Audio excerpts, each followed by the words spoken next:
There's so many of you.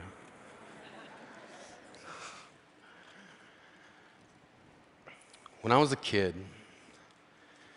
I hid my heart under the bed because my mother said, if you're not careful, someday someone's gonna break it. Take it from me, under the bed is not a good hiding spot. I know because I've been shot down so many times, I get altitude sickness just from standing up for myself. But that's what we were told. Stand up for yourself. And that's hard to do if you don't know who you are. We were expected to define ourselves at such an early age. And if we didn't do it, others did it for us. Geek, fatty, slut, fag.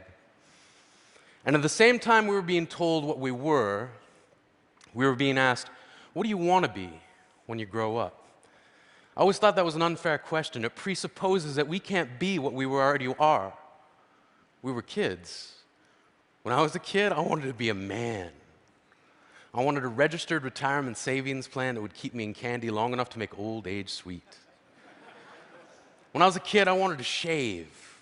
Now, not so much. When I was 8, I wanted to be a marine biologist. When I was 9, I saw the movie Jaws and thought to myself, no thank you. When I was 10, I was told that my parents left because they didn't want me. When I was 11, I wanted to be left alone. When I was 12, I wanted to die. When I was 13, I wanted to kill a kid. When I was 14, I was asked to seriously consider a career path. I said, I'd like to be a writer. And they said, choose something realistic. So I said, professional wrestler. And they said, don't be stupid. See, they asked me what I wanted to be, then told me what not to be. And I wasn't the only one. We were being told that we somehow must become what we are not, sacrificing what we are to inherit the masquerade of what we will be. I was being told to accept the identity that others will give me.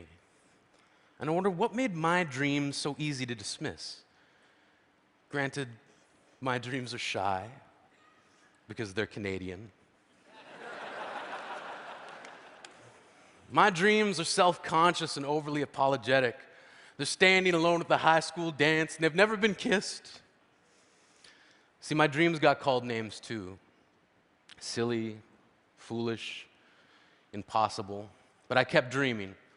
I was going to be a wrestler. I had it all figured out. I was going to be the garbage man. My finishing move was going to be the trash compactor. My saying was going to be, I'm taking out the trash.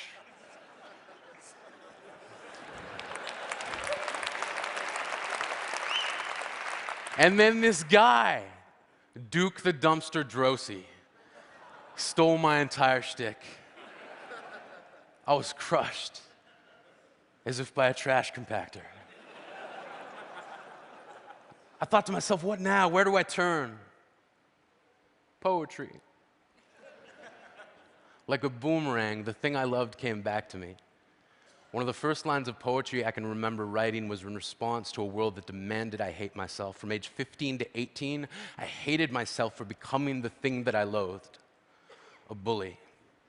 When I was 19, I wrote, I will love myself despite the ease with which I lean toward the opposite. Standing up for yourself doesn't have to mean embracing violence. When I was a kid, I traded in homework assignments for friendship, then gave each friend a late slip for never showing up on time, and in most cases, not at all. I gave myself a hall pass to get through each broken promise. And I remember this plan born out of frustration from a kid who kept calling me Yogi, then pointed to my tummy and said, too many picnic baskets. Turns out it's not that hard to trick someone. And one day before class, I said, yeah, you can copy my homework. And I gave him all the wrong answers that I'd written down the night before. He got his paper back expecting a near-perfect score and couldn't believe it when he looked across the room at me and held up a 0. I knew I didn't have to hold up my paper of 28 out of 30, but my satisfaction was complete when he looked at me puzzled, and I thought to myself, smarter than the average bear, motherfucker.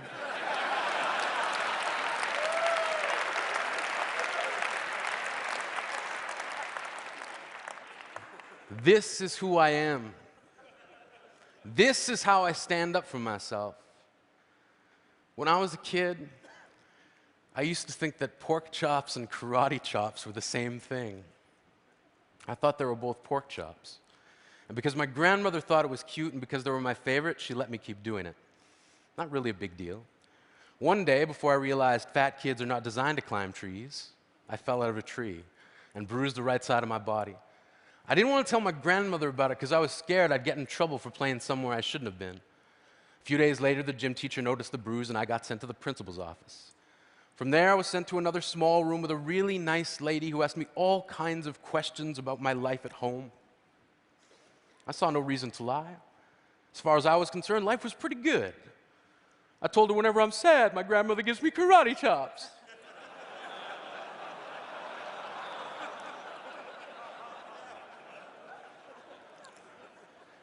This led to a full-scale investigation, and I was removed from the house for 3 days, until they finally decided to ask how I got the bruises.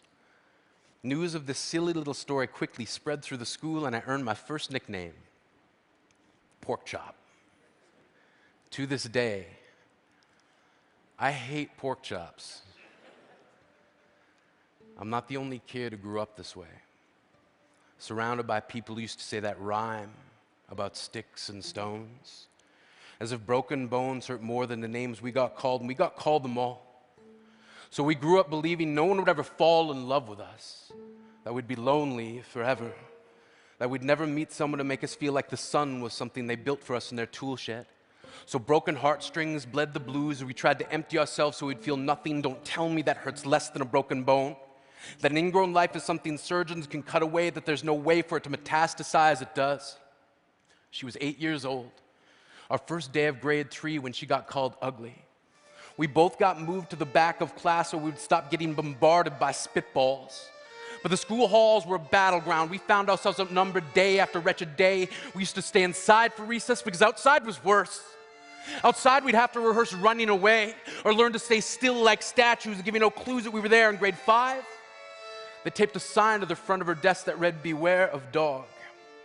To this day, despite a loving husband, she doesn't think she's beautiful because of a birthmark that takes up a little less than half her face. Kids used to say she looks like a wrong answer that someone tried to erase but couldn't quite get the job done. And they'll never understand that she's raising 2 kids whose definition of beauty begins with the word mom, because they see her heart before they see her skin, because she'll never always been amazing. He was a broken branch grafted onto a different family tree, adopted, not because his parents opted for a different destiny. He was 3 when it became a mixed drink of 1 part left alone and 2 parts tragedy. Started therapy in 8th grade. Had a personality made up of tests and pills. Lived like the uphills were mountains and the downhills were cliffs. 4/5 suicidal, a tidal wave of antidepressants, and an adolescent of being called pauper. 1 part because of the pills, 99 parts because of the cruelty. He tried to kill himself in grade 10 when a kid who could still go home to mom and dad had the audacity to tell him, "Get over it." As if depression is something that could be remedied by any of the contents found in a first aid kit. To this day, he has a stick of TNT lit from both ends, could describe to in detail the way the sky bends in a moment before it's about to fall. And despite an army of friends who all call him an inspiration, he remains a conversation piece between people who can't understand. Sometimes being drug-free has less to do with addiction and more to do with sanity. We weren't the only kids who grew up this way. To this day, kids are still being called names. The classics were, "Hey stupid," "Hey spaz." Seems like every school has an arsenal of names getting updated every year. And if a kid breaks into school and no one around chooses to hear it, they make a sound. They're just background noise from a soundtrack stuck on repeat when people say things like, "Kids can be cruel." Every school was a big top circus tent. And the pecking order went from acrobats to lion tamers, from clowns to carnies, all of these miles ahead of who we were. We were freaks. Lobster claw boys and bearded ladies. Oddities, juggling depression and loneliness, playing solitaire, spin the bottle, trying to kiss the wounded parts of ourselves and heal. But at night, while the others slept, we kept walking the tightrope. It was practice, and yes, some of us fell.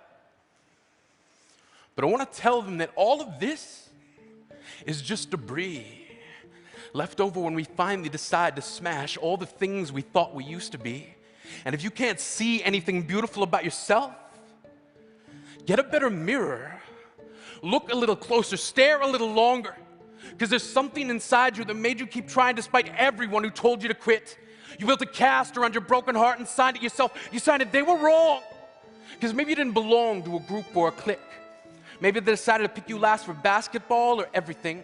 Maybe you used to bring bruises and broken teeth to show and tell but never told. Because how can you hold your ground if everyone around you wants to bury you beneath it? You have to believe that they were wrong. They have to be wrong. Why else would we still be here? We grew up learning to cheer on the underdog because we see ourselves in them. We stem from a root planted in the belief that we are not what we were called. We are not abandoned cars stalled out and sitting empty on some highway. And if in some way we are, don't worry, we only got out to walk and get gas. We are graduating members from the class of we made it, not the faded echoes of voices crying out names will never hurt me. Of course, they did. But our lives will only ever always continue to be a balancing act that has less to do with pain and more to do with beauty.